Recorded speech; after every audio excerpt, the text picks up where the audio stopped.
Good evening, ladies and gentlemen. Welcome back to the channel.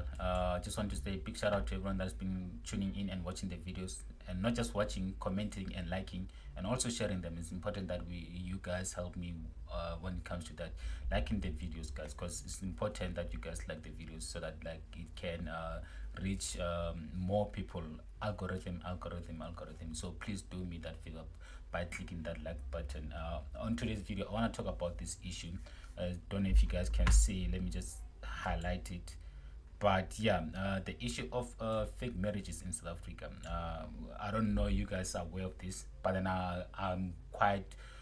I think most of you guys are aware of this by now because it's been happening for some time, and continuously every single day when I log into Twitter, I see a post about a fake marriage or a South African woman being scammed through a fake marriage. And it's something that like we need to talk about, and I don't think spoken enough about in this country, and I want to highlight it and also uh, get into deep in depth, or make it a deep analysis into it, because we cannot have our citizenship being like just thrown away like that. We cannot have our women uh, continuously involving themselves with these illegal foreigners, and also getting them the citizenship of South Africa through fake marriage, because we don't these people don't know what they're getting themselves into.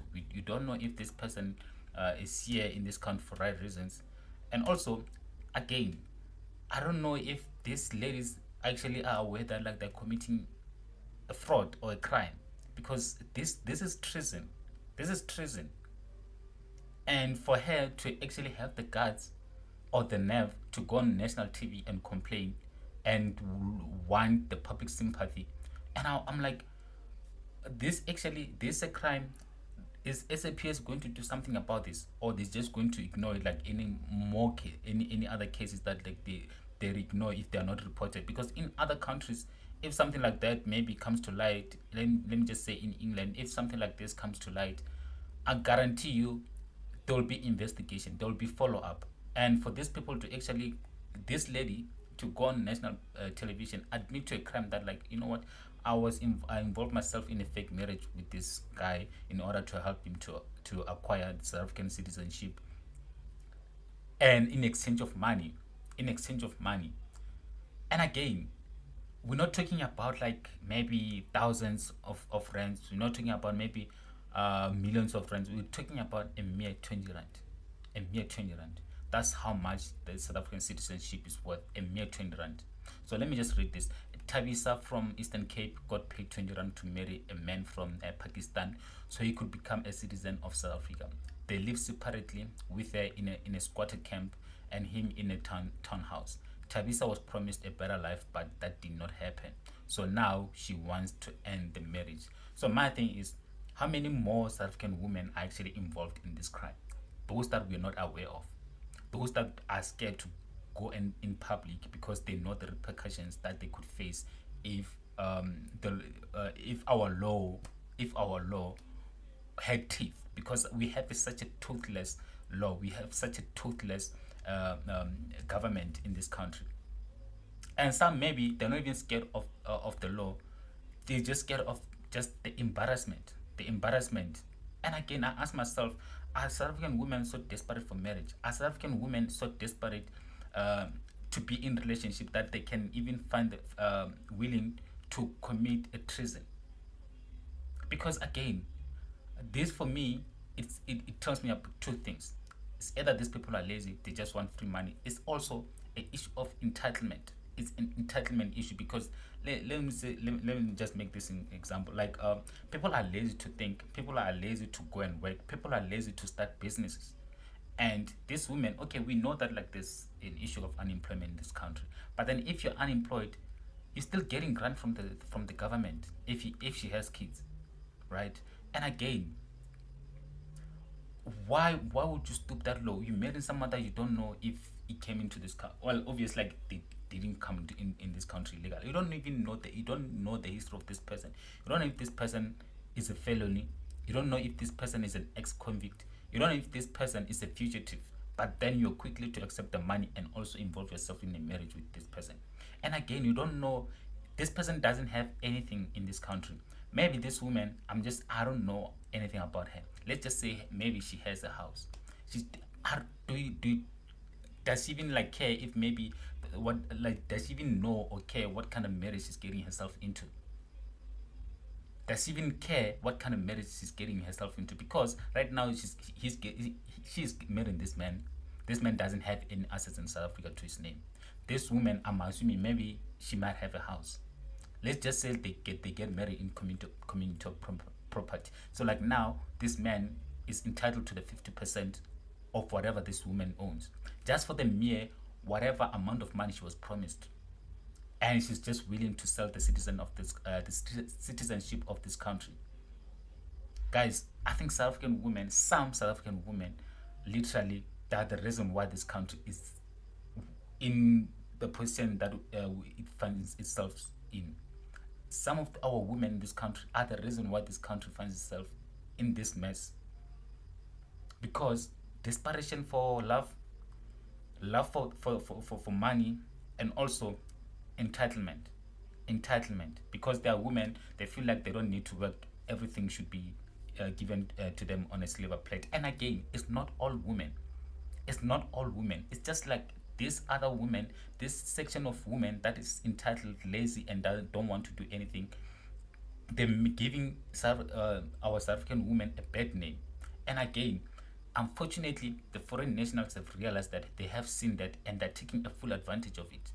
Because I'm telling you, the amount of foreign nationals that are actually in relationships or in marriage with South African women who work in parliament, in government, who are doing well financially, is like South African women. Most of them, these ones that I'm talking about, they don't mind supporting these foreign nationals, and foreign nationals have realized that. Hence, when they come here in this country, they make sure that like they have babies with with these women. They make sure that they make babies with these women, so that at the end of the day, whatever, if the relationship continues or if the relationships uh, uh, succeed or die or ends, they know that like they have something with this woman, and this woman will always have a soft spot for them. I don't know why our South African women are not waking up, because it's not like they don't see cases like this. It's not like they don't watch news. It's not like they're not on TikTok, because if you go on TikTok and you search foreign nationals, and there's so many posts about like South African women being scammed by this foreign national, but then they continue to entertain them. They continue to date them. Until when? Until when? We have ourselves, I don't know if maybe they're just gullible, or maybe they're just so desperate for love that they're willing to literally like turn a blind eye to all these red flags. Because I think maybe it's that mentality of like, nah, it won't happen to me. It won't happen to me. I'll have a different experience. It's never gonna go away. And again, most of them, you're gonna be.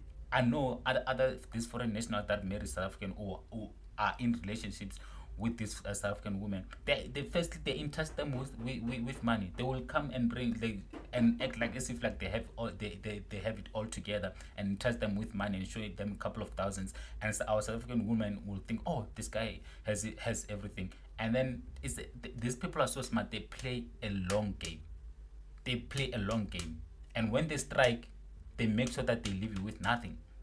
So many women have lost their jobs in government. I've seen, like, remember during the issue the Sizokuthola show, this other lady was working in Home Affairs, and she fraudulently made sure that like her partner got the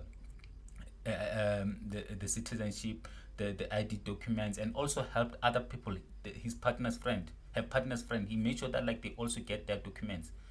Now I don't know if I remember when she got busted. I think she was later suspended. I don't know if she got her job back. So these people, you guys may think, and again, one thing that I want to give these foreign nationals credits is that like they know how to manipulate South African women. They know how to manipulate them. Most of them, like, literally, Once they start dating these foreign nationals, it's like they get brainwashed. You can't tell them anything. You can't tell them anything. Like they literally like live for this, their partners. They're willing to do whatever. They even they even willing to leave their families. They don't even mind disowning their families for their partner, for this perfect partner that they have. I don't know. Our South African women need to wake up, because if we're really being honest, we are in this mess because of them. Not all of them, because of these ones that are dating foreign nationals. And again, I'm not saying all foreign nationals are like that, but then we know that majority of them, because you're not gonna go in a country where you're there illegally, you don't have any job, you don't have anything to provide for these women. Obviously, you're gonna depend on you're gonna depend on her. She's the one that's gonna take care of you. So obviously, like, you're in that relationship for wrong reasons, in order to be taken care of, and in order to make sure that like you're up and you're on your feet. And once everything is sorted for you, bro, already you got into that relationship for wrong reasons. You're not gonna last in that relationship. The relationship obviously will end up failing. But then our South African women need to wake up. They really need to wake up, because if that doesn't change, unfortunately, we're never gonna win this fight. And I'm just gonna so the second post. Okay, Gwana says South African women will be end of South Africa now. The rubbish got citizenship. Exactly. Will it even be revoked? I don't think so. Will this guy's citizenship be revoked? I don't think so. Also, has this she must be arrested. This lady was not forced to marry Mr. Ali. She reported him when she could not get money. She sold her citizenship. So exactly, she wasn't forced. She wasn't forced. I don't think she was. I don't think. Obviously, she got into this marriage willingly. She knew what she was doing. So now she's only going to public because she's seeking for public sympathy. She doesn't realize that what she did is a crime. She doesn't realize that like she committed a treason, and she could actually go to prison for what she did. Just that like our justice system is toothless.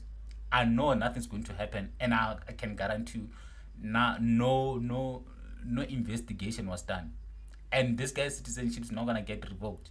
It's just gonna be a business as usual. Okay, Unexpress says always embarrass themselves.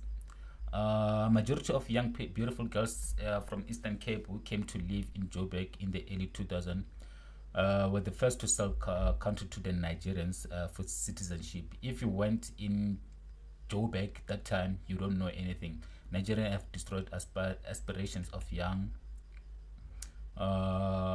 South Africans. Just imagine their parents suffered under apartheid only for their kids' future to be destroyed by foreign nationals. The thing is, like, one thing these people have realized that like some South African women are so gullible, they'll do anything for money, and they're entitled, they're lazy, they don't want to work. So obviously they're gonna take full advantage. And again, honestly, South African women, most of them or some of them, they don't have backbone. They don't have. It's so easy to persuade a South African woman and also to change their mind. And these people are so persuasive, and they know that like I think they understand the psyche of a South African woman. They understand that, and they know how to manipulate them. I mean, you go to Facebook, literally, like there's so many Nigerians making videos getting South African women. That's how easy it is. And that's when I realized that like, damn, these guys actually understand the thinking capacity of South African women, and they know their weaknesses, and they're literally taking advantage of that. And it's sad. It's truly sad, because like I said, we are in this mess because of some of these South African women. I saw a lot of this in Durban too. Bro, it's man. It's this episode where the host asked him to hug his wife, and he went, you mean 20 rand only, admin? Yeah, she was coerced by the other scums who are obviously collecting more from the Paki. She can't think right from wrong. All she sees is money. That's what transporter Naidu says. Hi, Maka Yotlala Nabo, Rosemary Nabo, Nandipa. How exactly these people must be arrested. They must be arrested because if, let's say, maybe she got whatever money that she was promised, she would not have reported this. She wouldn't be here. She wouldn't be on this show. So she's only coming this show because she didn't get her end of the business. She's only coming to this show because she didn't get what she was promised. Anyways, I think I'm just gonna end this video here. I need to record